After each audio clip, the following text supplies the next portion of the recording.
다른 때보다 반응이 좀 적으신 것 같아요. 우리 교회 좋은 교회 맞아? 뭐 이렇게 생각하는 분이 있을런지 모르겠는데 하나님의 교회가 다 하나님의 은혜 안에서 아름답게 세워져 가는 것을 감사합니다. 지난 주일부터 우리가 이스라엘의 세 개의 절기를 기초로 해서 감사에 대한 말씀을 함께 나누고 있습니다. 첫 번째는 6월절을 기초로 해서 오늘은 이제 오순절, 77절 혹은 맥추절에 기반해서 다음 주에는 장막절 혹은 초막절에 근거해서 우리가 왜 감사해야 하는지 어떻게 감사해야 하는지에 대해서 함께 나누려고 합니다. 지난주에 나눴던 우리 6월절은 이제 우리의 구원에 관련되어 있는 그런 감사라고 말씀을 드렸고요. 오늘 우리가 하는 이 77절 혹은 오순절은 새로운 출발과 관련되어 있는 그런 메시지입니다. 이스라엘에 이제 세 개의 절기가 있다고 말씀드렸잖아요. 그 세 개의 절기가 이제 각각의 의미를 가지고 있는데 오늘 우리가 보는 이 77절은 지난주에 우리가 나누었던 부활주일, 6월절 다음 날부터 시작해가지고 7번의 주간이 지나고 난 다음 안식일 다음 날까지, 그래서 총 날짜로 하면은 50일이 되고 주간으로 하면 7주가 되는 그 날짜에 드리는 절기라고 해서 77절이라고 합니다. 레위기 23장 15절 16절에 보면 그런 말씀이 이제 자세하게 나와 있는데 안식일 이튿날이라고 하는 것은 바로 6월절 다음 날을 의미하는 거죠. 그때부터 계산해서 7 안식일의 수요를 채우고 그리고 7 안식일 이튿날까지 합치면 시작하는 날과 마지막 날을 합치면 50일이 되지 않겠습니까? 그래서 그날에 지금 지내는 절기라고 해서 이제 77절이라고 합니다. 이 날을 다르게 표현하면 이제 이날 어떤 일이 있냐 하면 이스라엘은 농사를 지어서 첫 농사의 수확을 거두게 되는데 그 첫 수확을 거두는 그 날이라고 해서 그 보리 농사라고 해서 맥추절이라고도 이 날을 말합니다. 물론 이제 맥추절이라고 하는 건 우리의 번역이죠. 맥자라고 하는 말은 보리 맥자입니다. 보리 추수를 한다 이렇게 해서 보리 추수를 하고 난 다음에 하나님 앞에 예배하는 그런 날이라고 해서 이제 맥추절이라고 이렇게 말하는데 사실 이 맥추절은 정확하게 말하면 잘못된 번역이라고들 흔히 말합니다. 왜냐하면 사실 이때는 보리 추수가 아니라 밀 추수라는 거예요. 보리는 훨씬 그 이전에 부활절 지나고 바로 거두는 게 보리 추수고 밀 추수인데 밀과 보리가 이제 정확하게 우리가 구분이 안 돼서 그냥 맥추절이라고 했다 이렇게 말하는 사람도 있습니다. 어쨌든 우리는 뭐 보리나 밀이나 다 구분이 잘 안 가잖아요. 그렇죠? 보리를 보신 적이 있으시나요? 보리나무를? 보리수 말고요. 보리를 보신 적이 없어요. 밀과 보리가 어떻게 구분되는지 아시는지 모르겠어요. 밀은 이렇게 들판에서 한 주먹을 이렇게 따가지고 입에 씹으면 그게 뭐가 되냐 하면 껌이 됩니다. 옛날에 껌 사먹기 힘들 때 밀 추수할 때 밀을 한 묶음 이렇게 따서 한참 씹으면 겉에 있는 그 밀 껍질들이 다 벗겨지고 나중에 껌처럼 그렇게 만들어지는 것을 볼 수 있는데 어쨌든 뭐 우리는 뭐 그게 밀이든 보리든 하나님 앞에 드리는 첫 번째 그 추수에 대한 감사였습니다. 근데 그 시기가 추수에 대한 감사인데 이제 추수의 시기 첫 단계, 처음 추수를 막 시작할 때 드리는 그런 예식, 그런 절기였습니다. 이게 이제 부활절, 6월절부터 50일이 지난 때였잖아요. 그래서 이제 이스라엘 역사 속에서 이날에 굉장히 중요한 사건이 있었는데 그 사건이 뭐였냐 하면 바로 모세가 시내산에 올라가서 십계명을 받은 날짜하고 이 날짜가 같이 겹치게 됩니다. 성경 출애굽기 19장 1절에 보면 이런 말씀이 있어요. 이스라엘 자손이 애굽 땅을 떠난 지 3개월이 되던 날 그들이 시내 광야에 이르렀다 이렇게 말씀하거든요. 이게 옛날 성경, 우리 개역 성경에는 정확하게 돼 있지 않은데 지금 우리가 가지고 있는 성경은 조금 더 낮게 돼 있어요. 3개월이 되던 첫날 그런 의미입니다. 3개월이 되던 첫날. 여기서 말하는 3개월은 유대인들이 가지고 이스라엘이 가지고 있는 이스라엘 원력에 근거한 건데 이스라엘 사람들은 이 첫날 그들이 만든 첫째 날 니산월이라고 하는 그 날짜에 그 출애굽하는 그 달을 첫째 달로 삼아서 이 달을 이렇게 만들었습니다. 근데 그날 며칠 날 이 이스라엘 사람들이 떠났냐면 니산월 14일 날 그들이 유월절을 맞아서 하나님의 인도하심을 따라 떠나왔어요. 그리고 이제 그 다음 달인 이하르라고 하고 그 다음에 이제 시완월이라고 하는 달이 세 번째 달인데 이달 1일 날 온 거예요. 그러니까 1월 14일부터 3월 1일까지 하면 며칠이 되나요?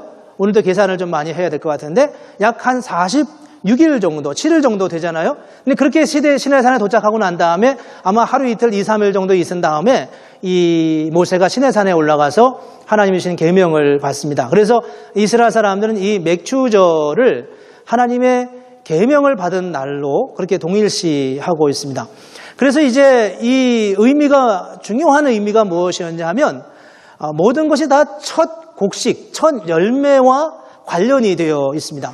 물론 보리추수가 그 앞에 있긴 하지만 밀추수를 하면서 첫 번째 밀추수서부터 이제 시작해서 가을 장막절까지 계속 이러저러한 곡식들에 대한 열매 추수의 기간을 계속 거쳐가고 있는데 이 맥추절에는 첫 번째 추수를 하게 되는 거예요. 그리고 그 첫 번째 추수를 하면서 그것에 대한 감사의 예배로 하나님 앞에 드리기 때문에 첫 열매의 성격이 그 안에 담겨져 있습니다. 그 다음에 이제 이 날이 아까 50일이라고 하지 않았습니까? 그래서 이 말을 구약 성경에서는 정확히 그렇게 표현하고 있지는 않지만 이게 흘러오면서 50일 후에 6월절 후 50일이 지났다고 해서 오순절이라고 표현하기 시작했는데 이 오순절 날 어떤 일이 일어나냐 하면 오늘 우리가 본문에서 읽었던 사도행전 2장의 사건입니다. 성령 강림의 사건이 그날 일어나게 됩니다. 그래서 이 성령 강림의 사건이 무엇이었냐 하면 이스라엘 민족에게 있어서는 교회가 출발하는, 교회에 있어서는 교회가 시작되는 바로 그 날이 바로 오순절이었습니다.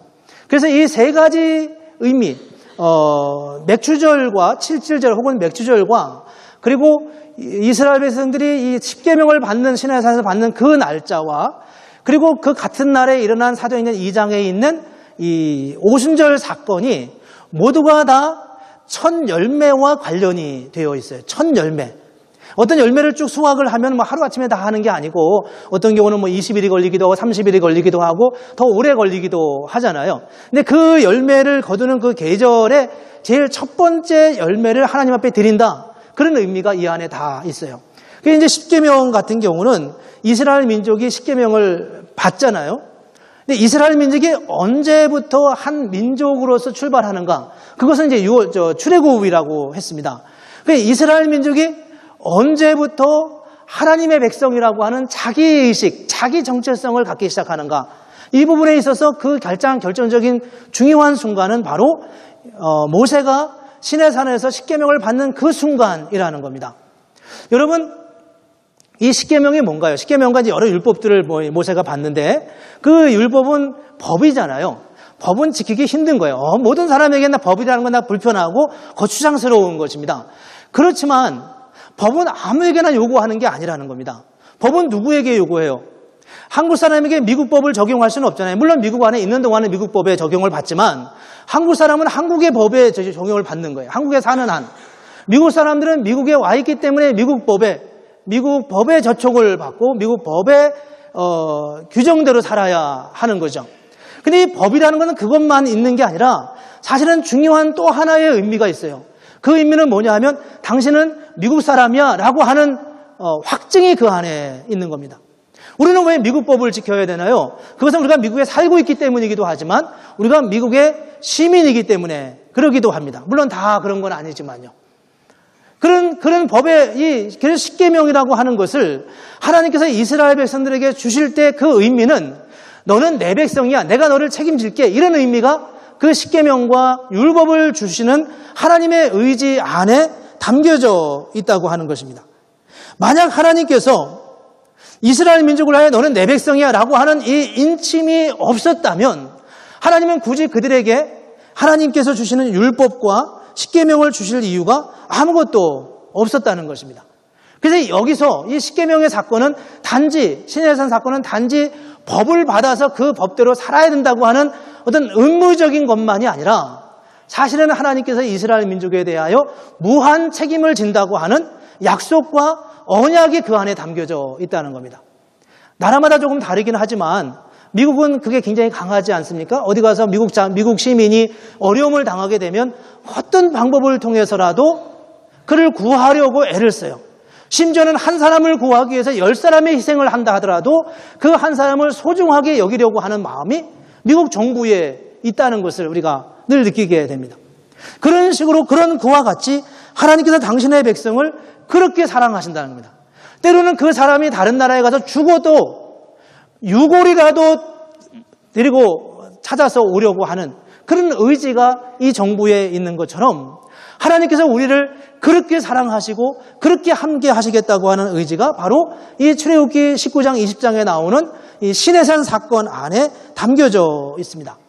그래서 모세가 출애굽기 19장에 보면 이제 온 지 3개월 되던 첫째 날이 되었다고 이야기하는데 그 다음에 3절인가 4절에 넘어가면 모세가 시내산을 올라갑니다. 시내산에 올라가면서 모세가 먼저 무슨 말씀을 하냐 하면 5절과 6절에 이렇게 말씀하고 있어요. 세계가 다 내게 속하였는데 너희가 내 말을 잘 듣고 내 언약을 지키면 너희는 모든 민족 중에서 내 소유가 될 것이고 하나님의 소유가 된다는 겁니다. 너희가 내게 대하여 제사장 나라가 되며 거룩한 백성이 될 것이다 라고 말씀하고 있습니다. 하나님이 너는 내 것이야. 내가 책임질 거야.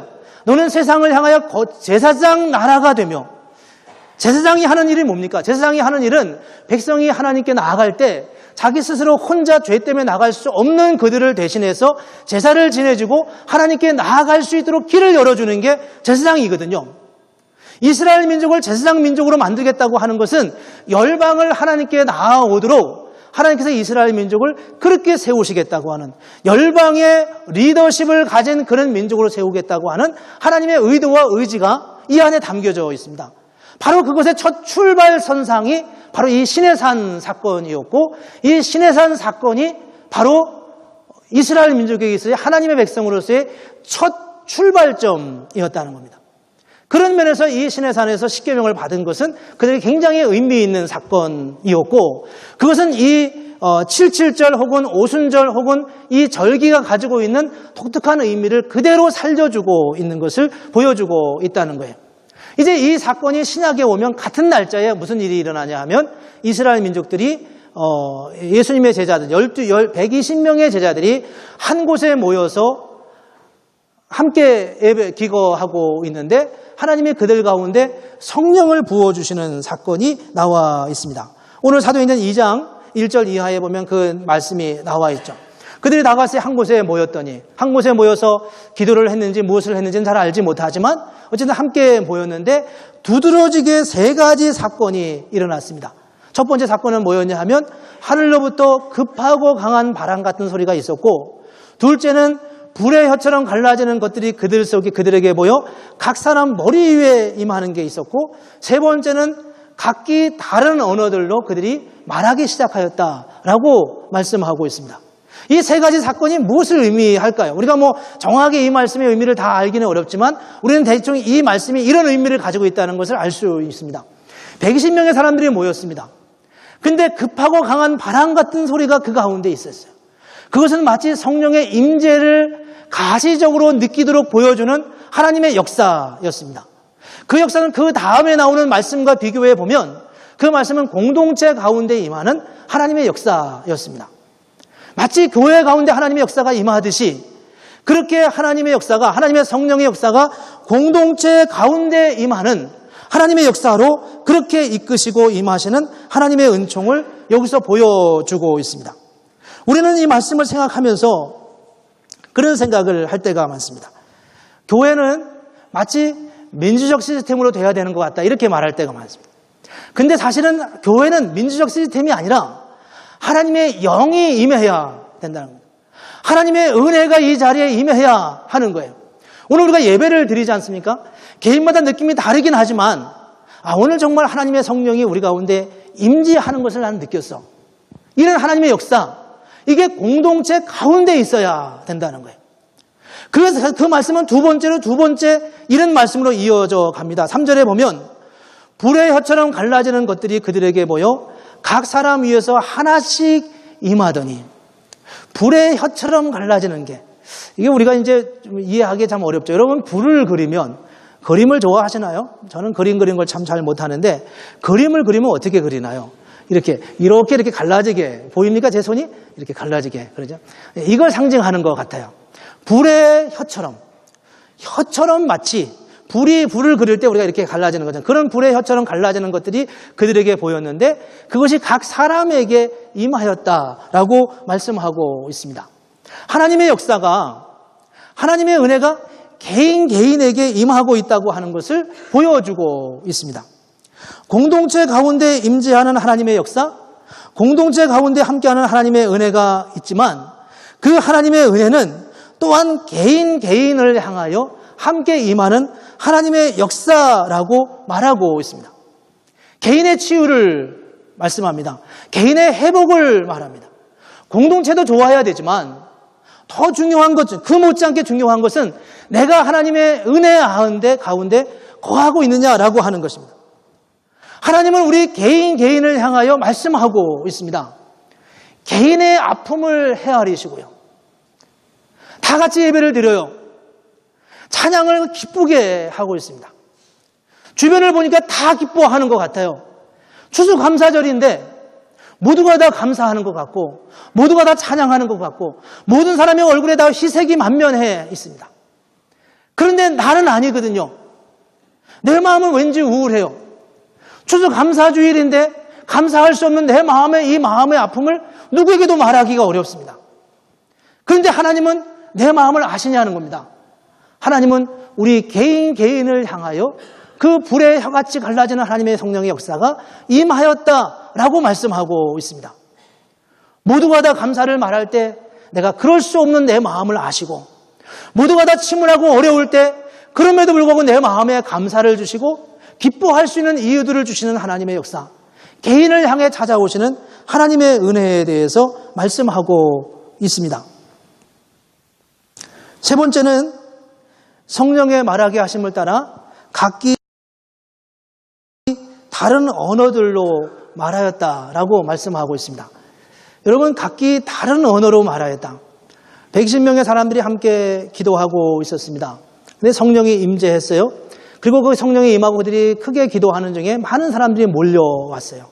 무려 3,000명 이상의 사람들이 몰려왔습니다. 이 120명의 사람들, 사도들이 말씀을 전하고 말하기 시작하는데 각기 다른 언어로 말하기 시작하는 거예요. 그 말을 들으면서 사람들이 복음을 듣고 마음을 열고 복음을 영접하기 시작하죠. 의사소통의 역사가 일어나요. 여기에 나오는 사람들은 무려 15개 지역 이상에서부터 왔던 사람들입니다.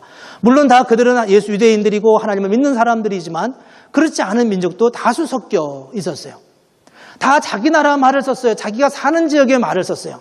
말이 통할 수 없는 지역에서 사람들이 왔어요. 근데 말씀을 전하는데 그 말을, 언어의 경계를 뛰어넘어서 함께 말하고 이해가 되는 상황에 놓여졌습니다. 여러분, 말하면서 말 안 통하는 적이 경험해 보셨나요? 그런 경험을 많이 경험해 보셨다면 좀 안타깝지만 경험해 보잖아요. 같은 말을 씀에도 불구하고 말이 안 통할 때가 있잖아요. 다른 말을 하잖아요. 그렇죠? 근데 이들은 언어가 다름에도 불구하고 말이 통했다는 겁니다. 말이 통했다는 거예요. 근데 이게 가만히 생각해보면 굉장히 중요한 의미가 있어요. 왜냐하면 지금 여기에 온 사람들은 어떤 사람들이냐 하면 다 유대인들이거나 아니면 유대교를 믿기로 작정한 사람들이었습니다.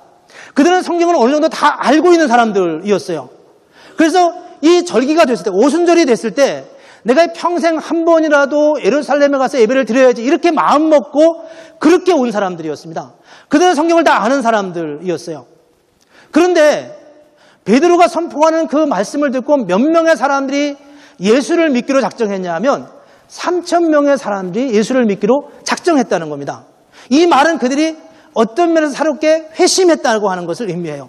아, 내가 이제까지 믿었던 그 유대교, 이제까지 믿었던 구약적인 신앙 고백은 옳지 않은 거라고 하는 것을 인정하고 부정하고 그렇게 예수를 믿은 거였어요. 이건 굉장히 디테일한 아주 세밀한 부분에서의 복음에 대한 이해가 바뀌었다는 것을 의미하거든요.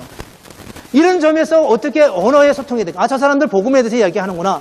저 사람들 하나님에 대해서 말하는구나. 저 사람들도 유대교를 잘 믿었던 사람이구나. 이렇게 이해한 게 아니었다는 거죠. 언어의 경계를 뛰어넘어 그들이 믿었던, 그들이 시작했던 첫 번째 교회 가운데 일어났던 중요한 역사는 언어의 소통이었다는 겁니다. 말이 통했다는 것입니다. 평생을 같이 살아도 말이 잘 안 통하는 그런 경험을 제 경험이라고 하는 게 아니고요. 그런 경험을 이야기하잖아요. 그렇죠? 그런데 이런 하나님의 역사가 어떻게 일어날 수 있겠습니까? 사람들이 그렇게 말합니다. 사도행전 2장 37절에 보면 그 말을 듣고, 그 말씀을 듣고 형제들아 우리가 어찌할꼬 라고 말합니다. 내가 잘못 살았습니다. 내가 이렇게 살면 안 되는데 내가 어떻게 해야 당신이 말하는 그 말씀대로 살아갈 수 있겠습니까? 라고 고백하며 주님 앞에 나아가고 있습니다.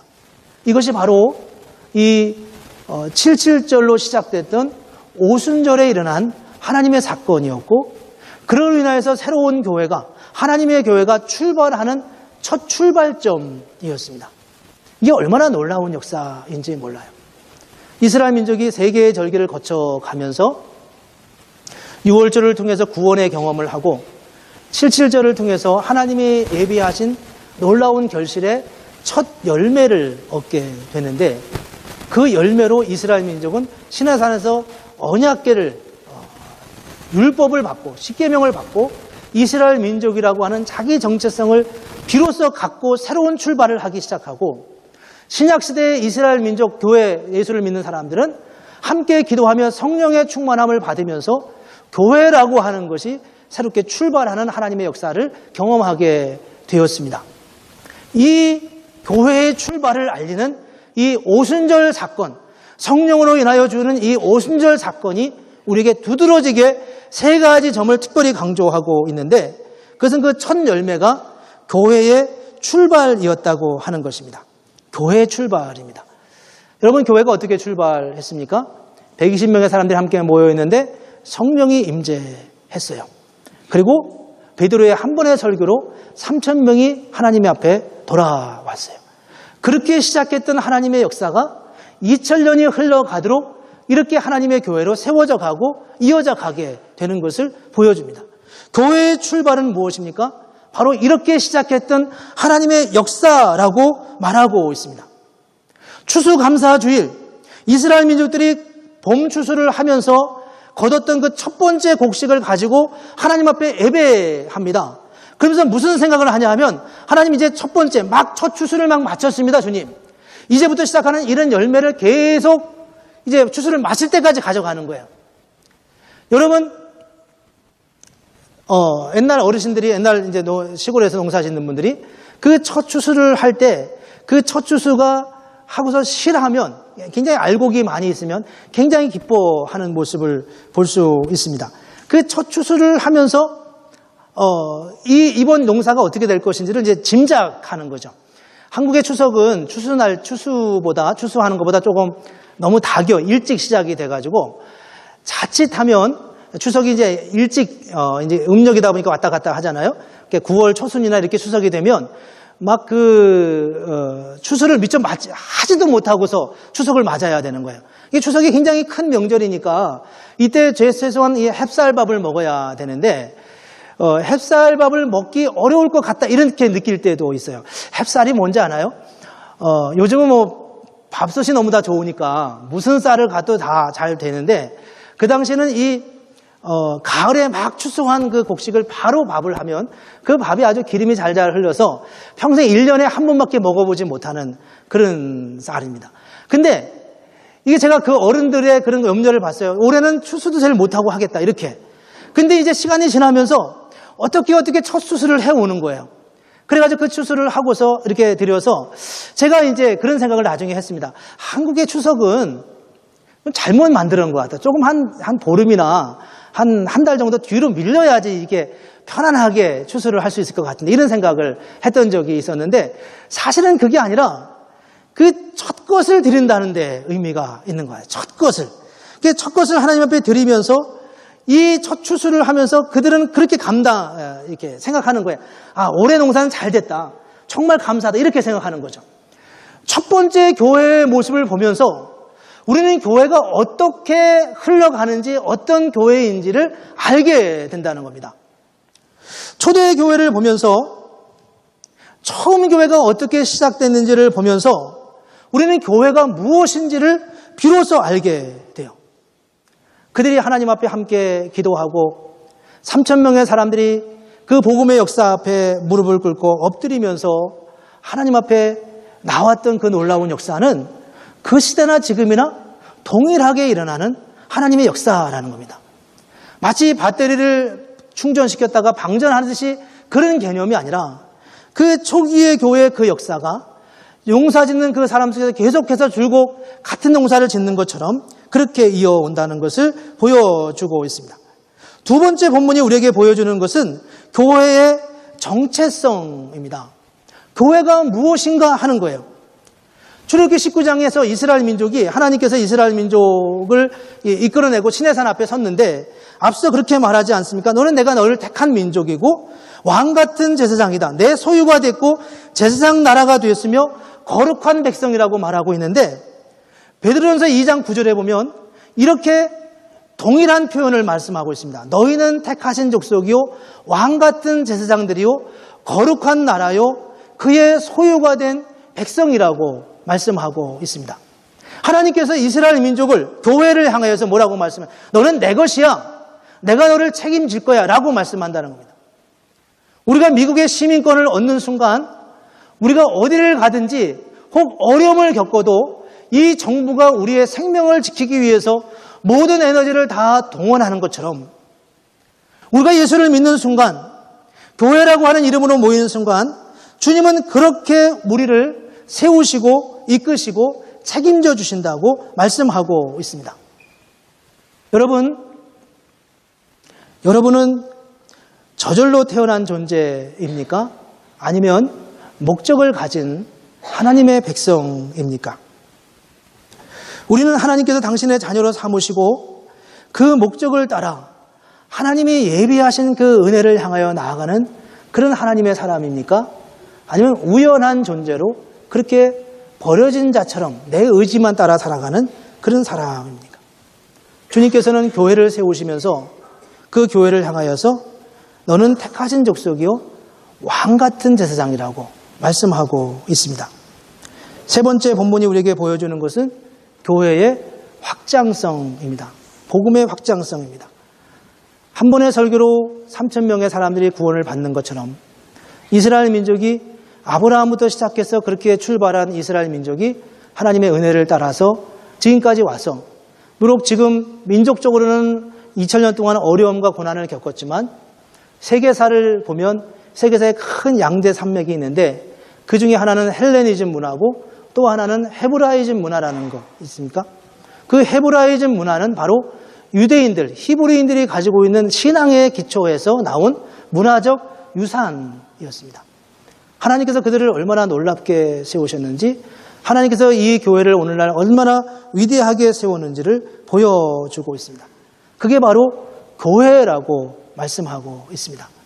오순절 성령 강림의 사건은 교회가 무엇인지를 우리에게 뚜렷하게 보여줍니다.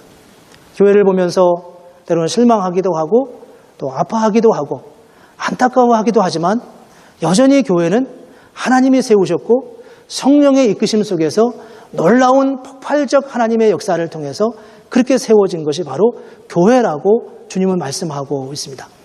오늘 우리의 교회를 어떻게 세워가시겠습니까? 오늘 우리의 삶을 어떻게 그리스도 안에서 세워갈 수 있겠습니까? 하나님께서 우리를 본래 주셨던 그 하나님의 은혜, 그 하나님의 역사를 오늘 이 시대 속에서 어떻게 회복할 수 있겠습니까?